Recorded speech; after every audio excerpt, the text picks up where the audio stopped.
Great, awesome. I've got 4 documents that I'm passing out. If you want to just take one and pass it along. The first is just the agenda, and I hope this is more of a discussion with a lot of dialogue than a presentation. So jump in, participate as much as you can, and I think it should be pretty productive. So a couple of weeks ago, we hosted an experiential learning summit here on campus. I know we had a few people from the college. I don't know how many, if any of you came. I know some of you were there. Maybe before we jump into this discussion, was there content from the summit that you found applicable to what you're doing? What are some highlights that you might have, that you took away from it? One thought or two. I think it might help prime the discussion we're going to have here. It's based on the same premise that of the summit. So, Sam, do you have anything that you got from it you want to share?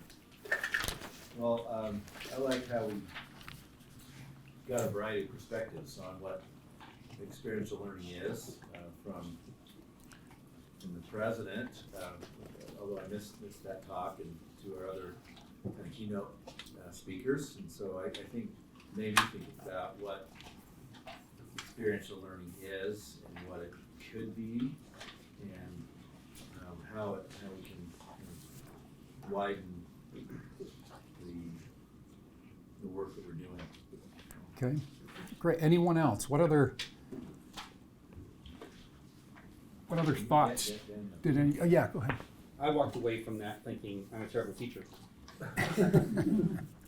because you try and do experiential learning, but then you hear about some of these great things people are doing, and then I think, how do I do that in my class? If I'm not doing those things, then I'm not really reaching the full potential of my students or my class as a university president wants us to do. So I walked away going, I'm doing it wrong, how can I do it right now?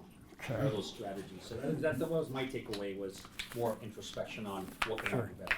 Okay, excellent. Was that from the roundtable discussions? Was it from? Okay, all right, good. Yeah, some Yeah. examples I thought were particularly interesting were presented by Jay Roberts. So he talked about the University in Oregon, that they team up with a community and figure out ways that they can make that community more sustainable. And so everything's kind of centered for that year. They center everything around that community and try and come up with novel solutions for that community to make it a more sustainable community. He also mentioned just his own work, that creating the playground, where they teamed up with, again, a nonprofit organization to make a playground that was more accessible for individuals with disabilities. And then he also mentioned a university in Massachusetts, and I can't remember the specific example, but anyway, so all of those examples were really enlightening to me and inspiring. So when you mention community, what does that mean? What do you mean by community, or what did he mean by community? So with this example in Oregon, they just chose an actual city or town that was close by the university, and so they worked with the government and the different leaders within that city to identify ways that they could improve and be more sustainable. Okay. I asked that question because one of our major charges in the office is to foster, to develop and enhance or facilitate the development of communities here on campus of experiential learning. So whether it's a college level, whether it's a department level, whether it's an interest level, even an experiential learning experience level, is it internships, is it study abroad? So how do we foster and bring together the pieces from across campus that can help each other work on some of these things? So I think that community development, bringing that up, is really important. Of course, we think about it a little bit differently than the way he presented it, but hopefully that's what this conversation can help us do as well. So I hope that that the discussion, the principles that we'll talk about, can inform what you're doing, whether it's off-campus experience or in the classroom. I know one of our keynote speakers said experiential learning can't happen in the classroom, but I don't necessarily agree with that. And I think many of you would probably agree with me. So got a little bit of an outline here. If you want, it's just this FHSS Master Teaching Lunch workshop. Why don't we just start with that? So maybe you can turn to the 2 or 3 people around you and just answer this question. We'll just take a minute. But what role does experiential learning play in your current practice? So whether it's a class you're teaching, whether it's a study abroad you're leading, whether it's students that you employ or that you work with, what role does experiential learning play in that? And when I mean experiential learning, I don't mean just experience. What role does a focus on learning from the experience play in that experience? So just take more clarification. Does anybody need more clarification? Or you can just, turn to your neighbor.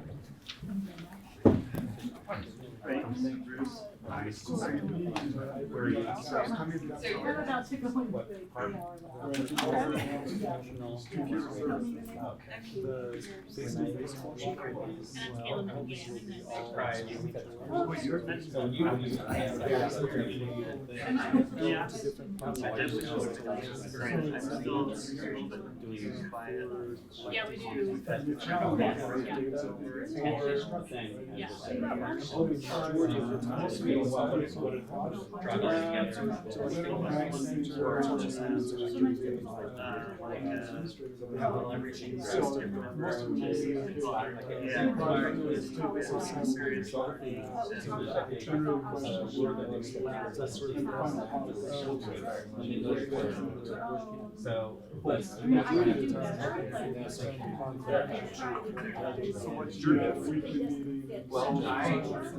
I have always thought exactly promoted that standards.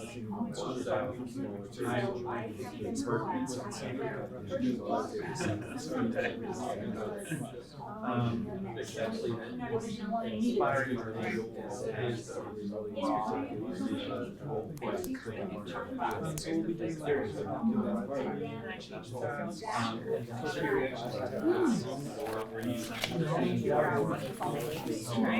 it's hard to do experiential learning is an arena where we do better.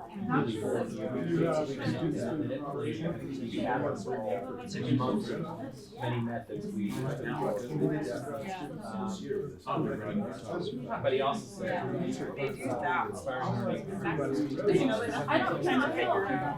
yeah, maybe we're kind of and that when you go to donors, and you say inspiring, you kind of drop line. But if you experiential, you show the pictures of their states and they understand. I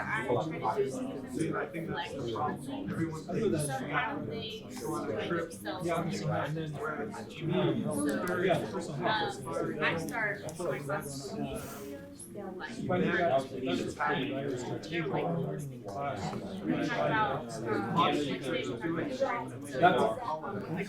video I asked them to be like, hey, you were that inspired. And I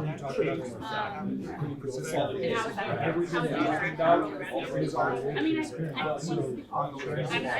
I can get up to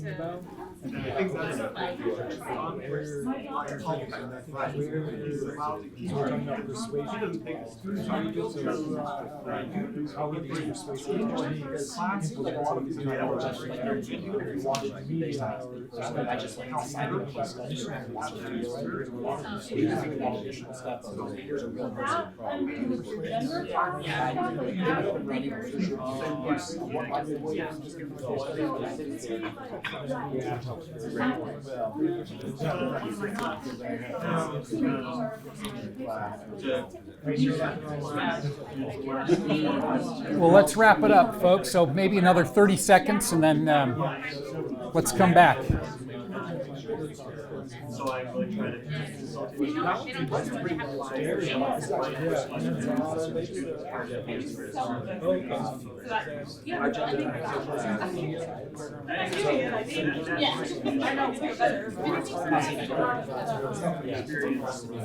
And I like it. So the students, like, Oh, yeah. experience in the classroom. So we're talking, I teach cooking, so, and I supervise students, so I'm experienced learning morning till night. I just show up. Again, there's some So limitation. how do you define yourself, like somebody who teaches a lecture, when she teaches presentation in a beginning sociology class? That's what So is it the same I would like to with move beyond. where they can, they're not just reading articles, but they're interacting with people, or, I mean, how do you define this experiential learning? That's a fantastic question, and hopefully we'll get to that. How do you think about, how do you apply these principles in whatever the context you find yourself? Yeah. Okay, let's bring it back. Maybe we can just share, as you've spoken to each other, maybe you can just share a couple of experiences, or you can share what challenges you face. We just heard a really good challenge right here from this group. We have such a diverse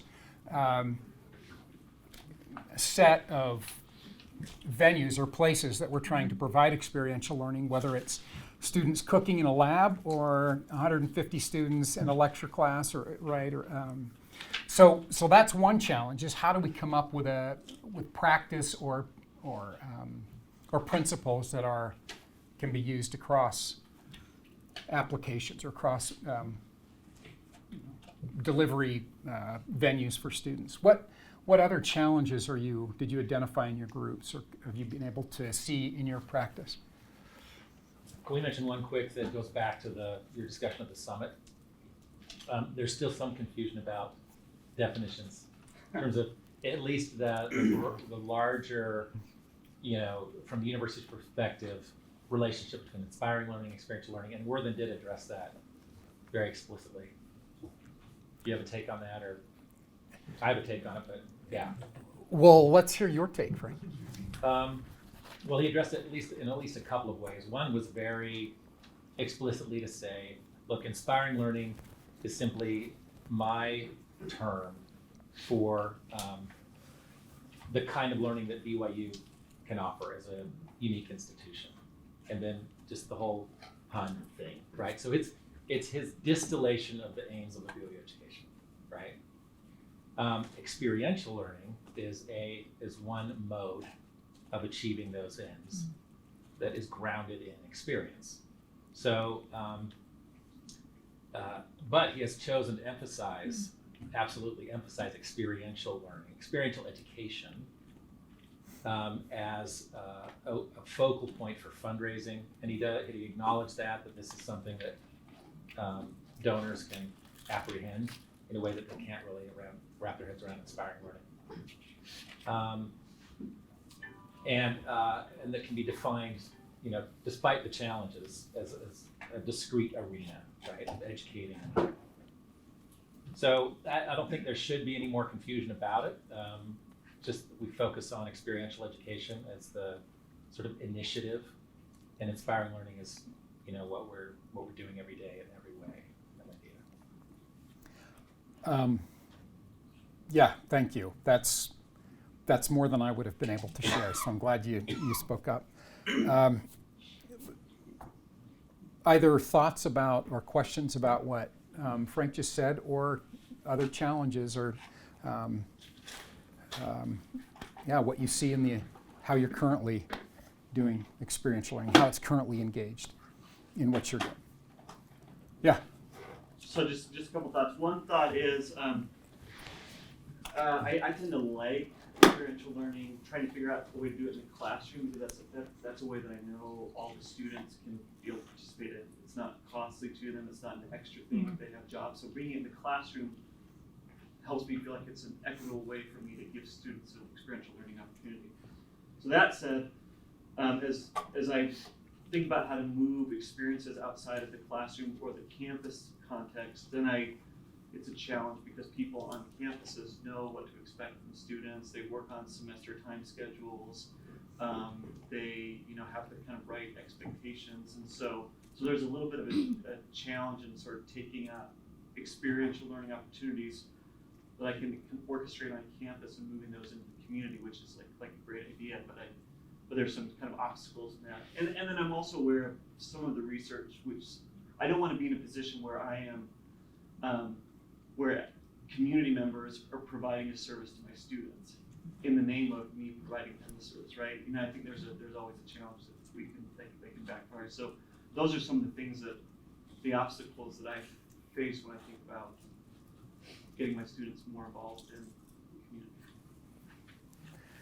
the community. You mentioned too, how do you do this in the classroom, and then how do you expand that beyond the class? So, how many here are really looking at application in the classroom as a way to enhance your experiential learning?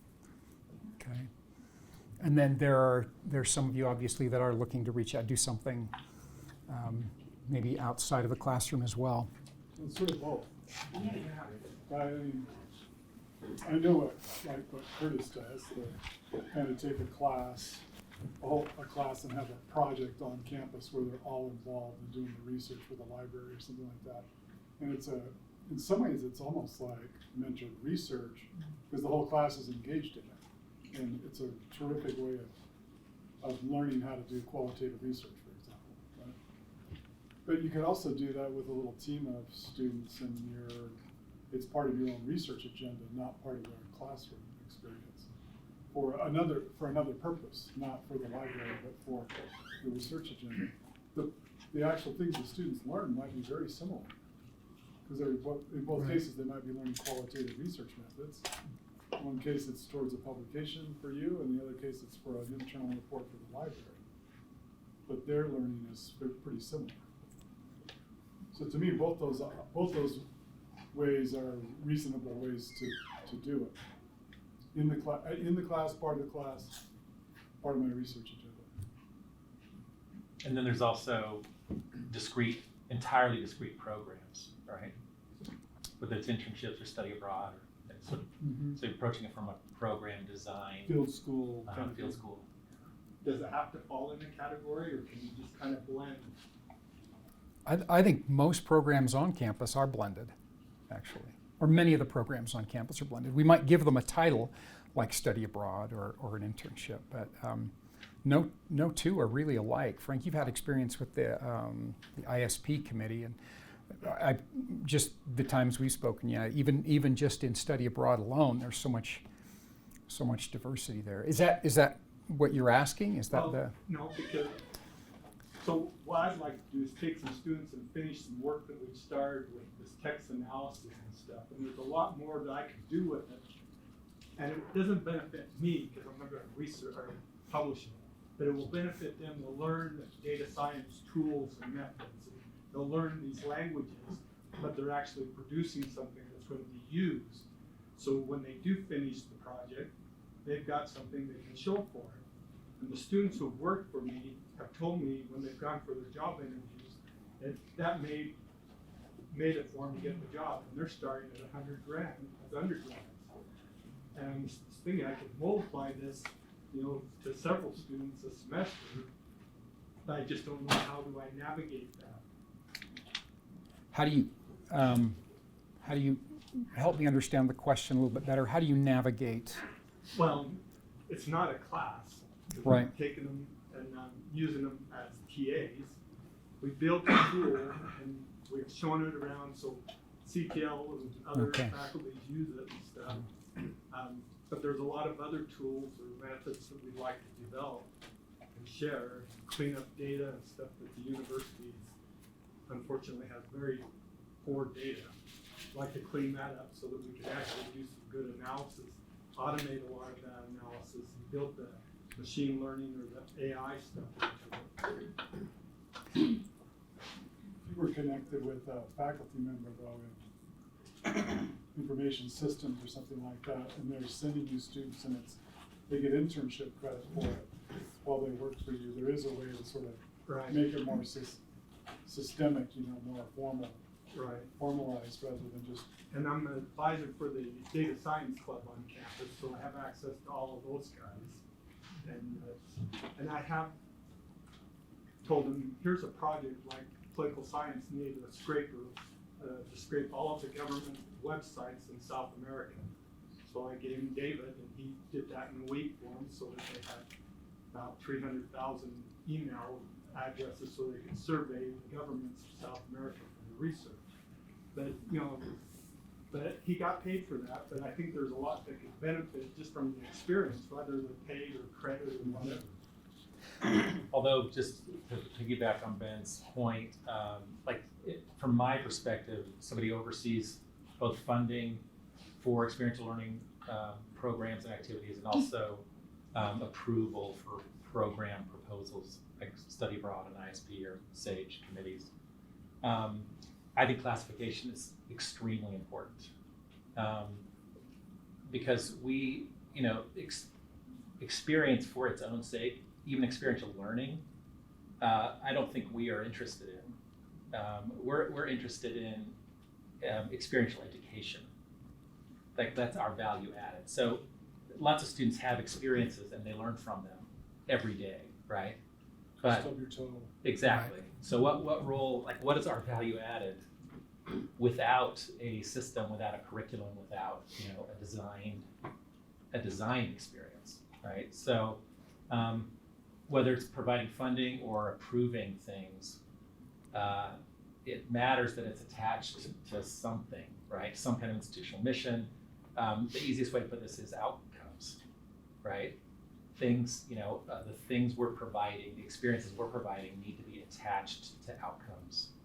And maybe that's a transition to the next part of this, but I think that's crucial, clarifying what it is, in fact. Well, I think the example we just heard is a good way to even think about that. How do we attach, students will have outcomes, or you can define outcomes for the experience your students are having, whether they're getting credit for it or not, whether they're contributing to an academic paper or not, whatever it is. So that is a good segue. So what does what you're currently doing, what does that contribute to learning outcomes? And I think you've given some good examples of experience that you're having. And maybe one for the rest of us is how is that integral or is it peripheral? Does that happen intentionally? Is an outcome of the experience learning through experience, or is it something else? And maybe that's something. Yeah. I think of cooking labs, and I imagine to myself, what if you had a cooking lab where you studied the recipes and you never actually cooked anything? Right. Obviously that would be something that we'd say, that really falls short of the potential of a dietetics or a cooking class. And so I think a lot of our classes, we can think, how can I take this from teaching a recipe to actually doing something? What I remember, one of my best experiences was my first year here. I got assigned research methods. And so we had all the steps of the research process that we had to go through. That's the curricula, that's the recipe. And then I thought to myself, why don't we just do this? And let's design a study that's simple enough to carry out over the course of the semester. So we began with research question design and took it all the way through data collection, analyses, and publication during the course of the semester with a qualitative study. We didn't get it entirely finished, but at the end of the semester, I remember asking, are there 2 or 3 students who would like to continue this project and see it through to publication? And they did, and it got published in a top-tier MFT journal. I think there's so many of our courses that we could think, how could I take this from a recipe card curriculum to cooking something? And if we think along those lines, there's tremendous potential. And it is integral to the curriculum then. They're inseparable. I think the stuff that's outside the classroom is a little, I think just poorly defined, right? So you take a study abroad or an internship or a capstone like in psych, and we say you can do an internship, you can do research with a faculty member, or you can do a teaching thing. And we assume that the experience will be beneficial to them, but we don't really define it well, we don't have them reflect on it. We just say, if you did these hours, if you did X number of hours at the internship place, we assume you had the experience, right? There's no, maybe you have to write a few paragraphs about it or something like that. Or even if it's a student working in my lab, you know, they come and do a study with me and they take archival data and they do a poster at the Fulton conference. I don't ever ask them, I mean, I don't test them on it, it's just, I just assume that working with me is a fine experience. 'Cause you could ask for more. You know? You get to meet with me once a week, that's really awesome. So much osmosis happening. But there, you know, I think we could do a better job of formalizing that, but it takes a lot of effort. So when I look at this, what challenges do I face? Well, I got those students working with me. I don't want to make a syllabus for that class too. I already got my regular class. You know, and so it takes a lot of effort to formalize it that way. So much effort that we went through a decade of assessment development for our campus curriculum, and alignment tables and methods of assessment, everything. And for the most part, our experiential learning programs, study abroad internships, were completely ignored Research mentoring, yeah. in that process. And I know our curriculum committee's worked on it. I saw a little report from Dan. Maybe you should say something about what you learned from that. The thing that we were working through was how do we assess mentored research? Part of the problem is, as we've discussed already, is there are so many ways to mentor students. And really we should be looking at two perspectives. One is, what is the experience of that we were giving the students? And so they give us feedback how they're doing, but also we should be giving them feedback as well, in terms of how well they're doing. So we came up with a 4 or 5 page document that kind of works through some of these particular issues.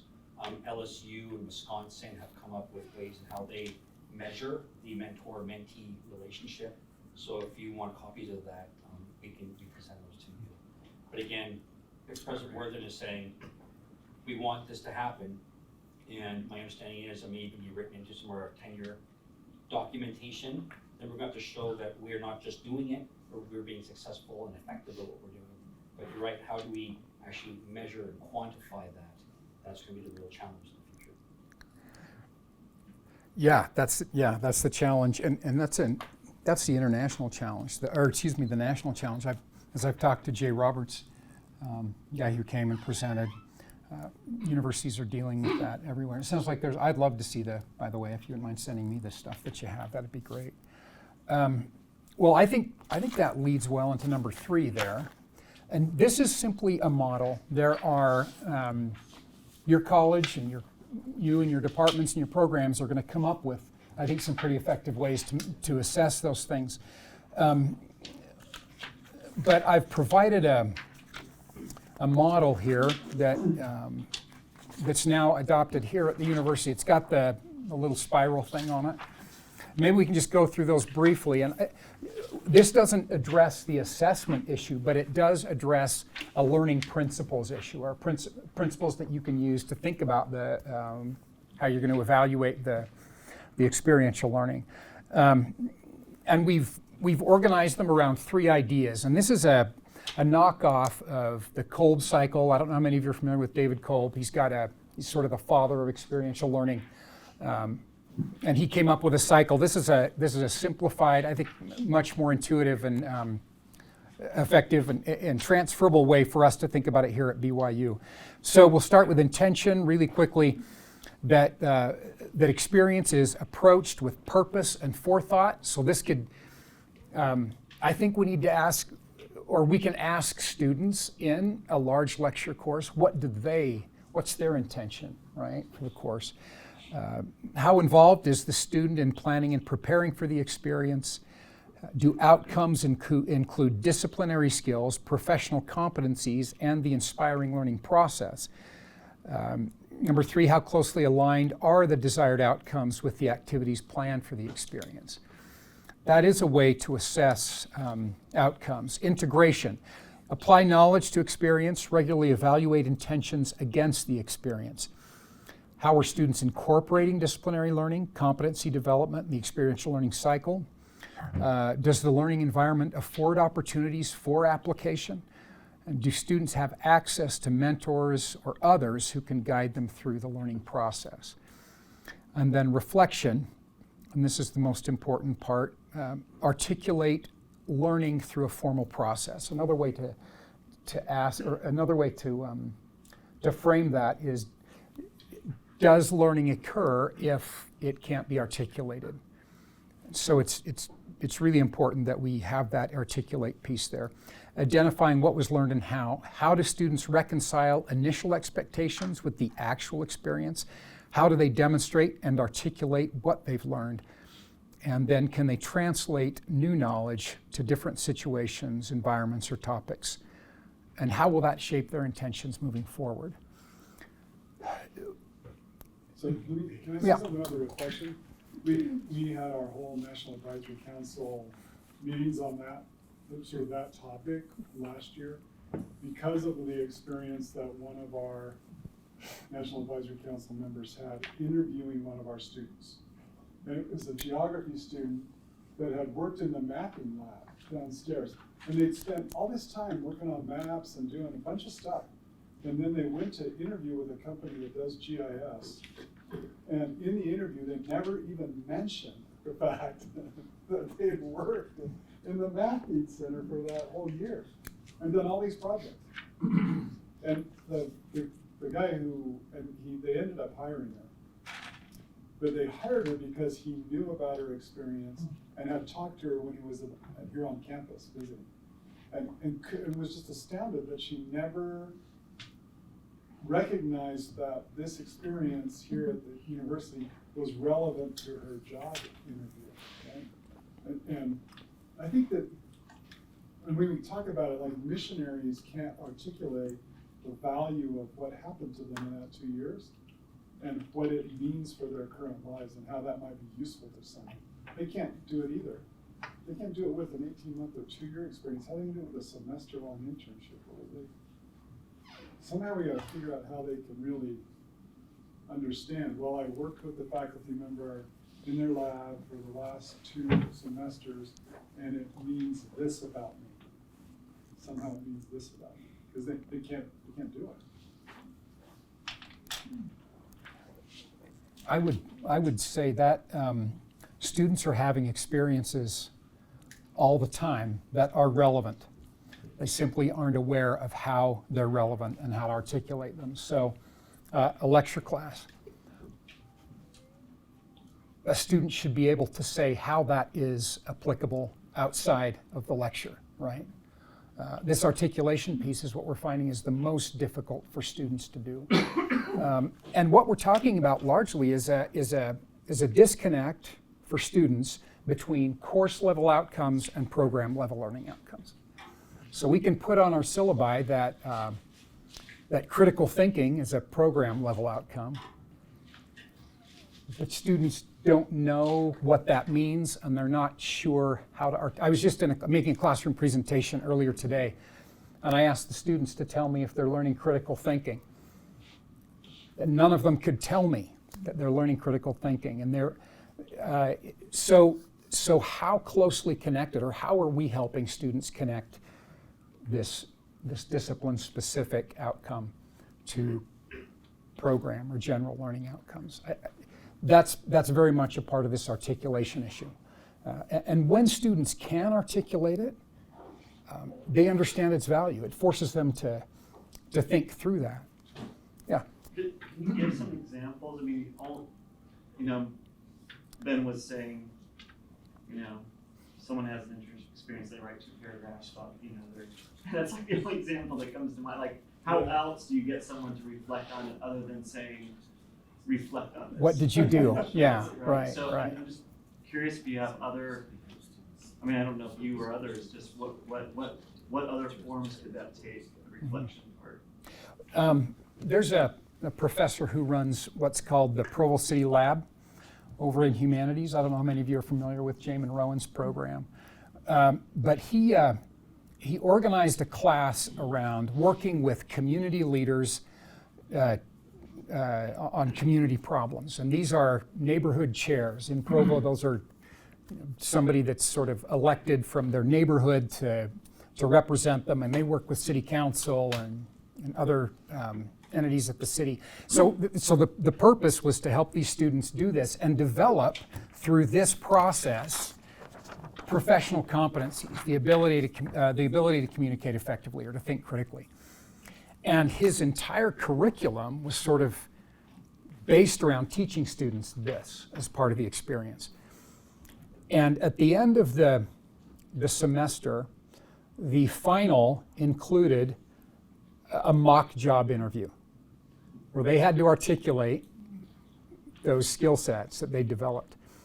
And though he taught all semester to this, the students still couldn't articulate the value of right? They weren't able to articulate those competencies they developed. In fact, they're very closely aligned with the ones that your college has produced. The student competencies, FHSS student competencies. So we assume that students are getting all this, and I actually believe they are. They simply aren't aware of it, and they don't know how to articulate it. So he's worked on that course, and he's on his 4th semester, I think, coming up, teaching that. And he's refined that so that students are now much more aware, right, and able to articulate that. And we ought to have Jamin come and share some. If any of you are interested, I'd be happy to connect you to Jamin. Is there anything you wanted to add, Frank? You know more about probably Jamin's program than I do. Thinking about Jamin's experience, I mean, and what Ben was saying about the challenge. I mean, reflection is the most abused and ineffective pedagogical method out there. And it's also the only way, or the primary way that experiential learning from experience can be assessed. And so, like, somehow we have to figure out how to get that right. Because I don't think we can know our students have learned from experience if they aren't incapable of reflecting substantively on it.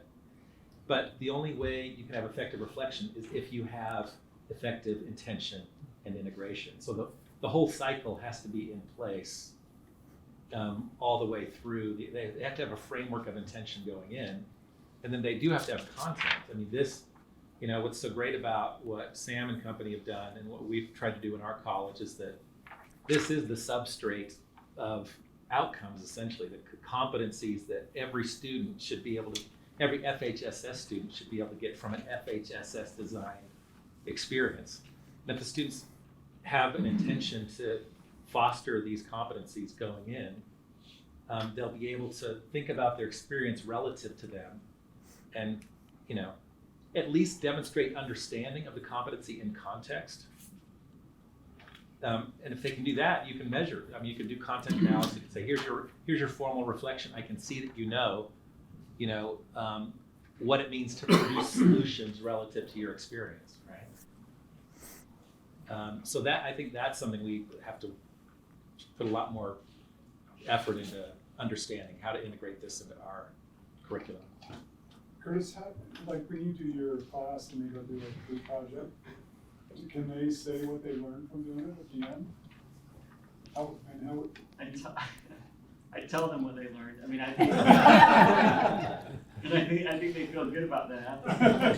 And I hear them, when they go on the job market, I get emails or conversations where people say, yeah, I mentioned the projects that we did and it really made a difference, I think, but I haven't integrated sort of some formal kind of reflection.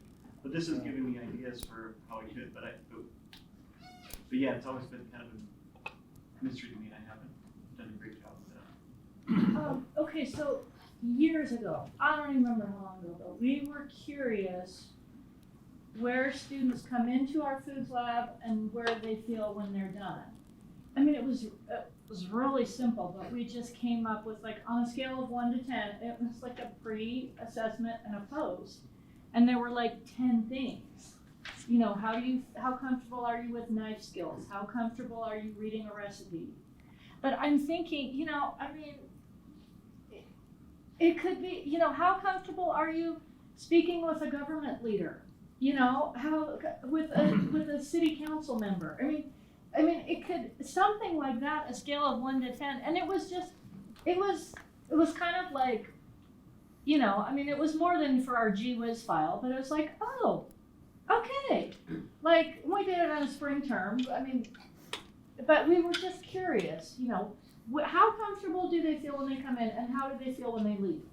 So here's the question, if you ask them without prompting them, what did you learn from that foods class? Would they generate on their own? Oh, I'm better with the knife and I can read a recipe. You see what I mean? I think the part that's hard for them is to generate just Well, yeah. straight from it. These are the things I actually got from the class. When you prompt them like that, you can say, oh yeah, that's right. I did learn how to use a knife. Yeah. I forgot all about that. Yeah.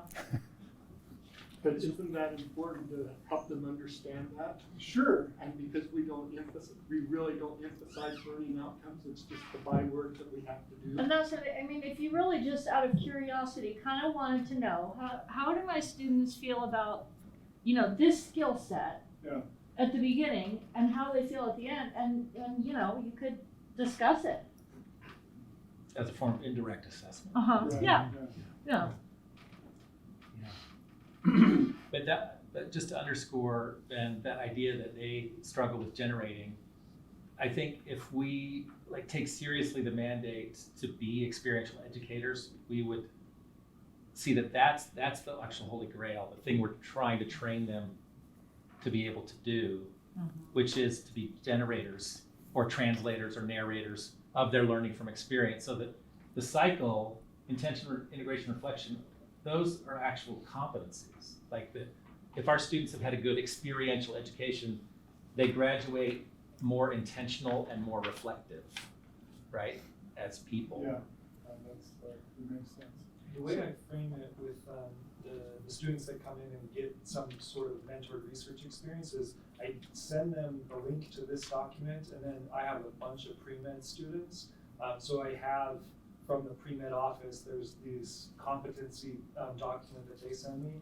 I send that to them at the beginning of the semester.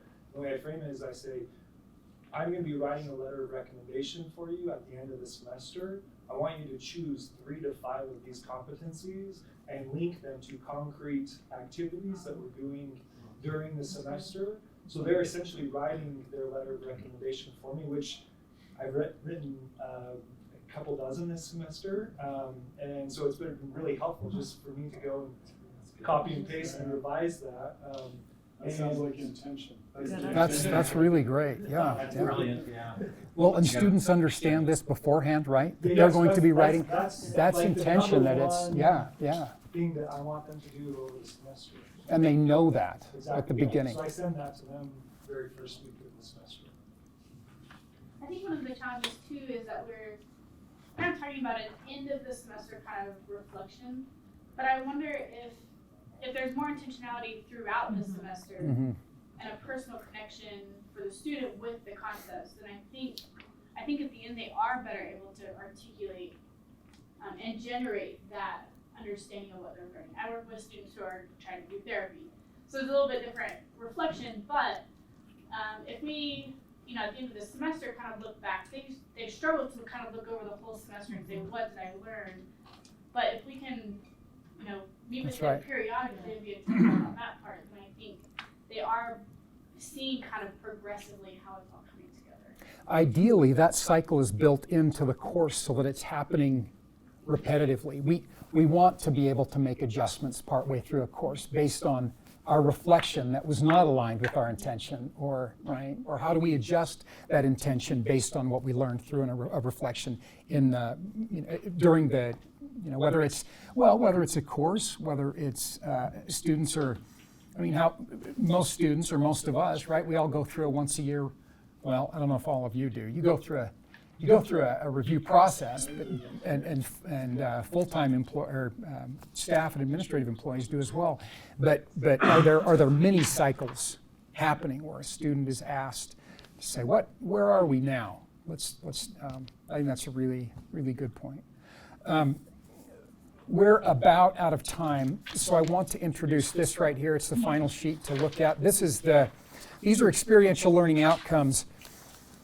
And this actually goes to your point about discipline-specific things. We're going to learn how to apply these specific disciplinary skills in a context, or the same with the cooking, right? We're gonna take that recipe and we're gonna make something with it. So if we can think about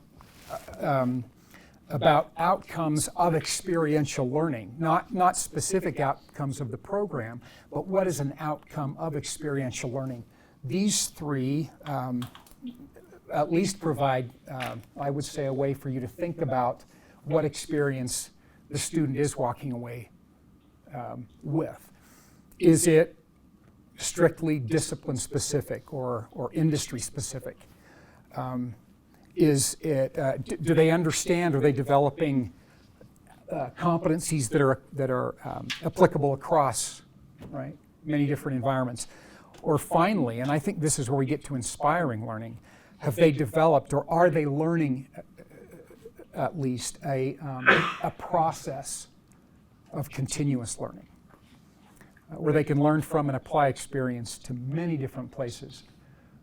And I would say that's the gold standard. That's what I think we're shooting for. That's what we have as our unique selling proposition at BYU, I would say. To make it even more unique, though, you might add to this reflection at all three levels, that reflection also is open to inspiration. Revelation. Right. Right, so that then this looks really unique to BYU. You're not just reflecting on what you learned, but also how you might be inspired. Right. Right? Yeah, and that's sort of what this, right?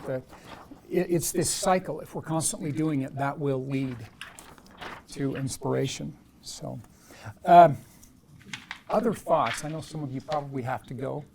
Other thoughts or questions? I'd love to have, we can meet individually and talk through some of the things that you're working with. I'm happy to help connect you to other people in the experiential education community. And that's my job. So any of you are welcome to reach out to me. I mean, I'm already glad you invited me because there's some great takeaways for our college just from this discussion. Thanks for coming, Frank. Yes, Frank, thanks for coming. And so the stuff our curriculum committee is doing is starting to move in this direction to try and figure out how to, especially mentor research learning, how we make that a little more intentional and assess it. But this kind of stuff you're doing with these med students sounds like it's really. That's really great. At least for me, it's been my job easier when I've been writing the letters. Right. You heard how I deal with not the ones that come and do research with me. I just sort of assume they're getting grades. I'm guessing I'm not the only one.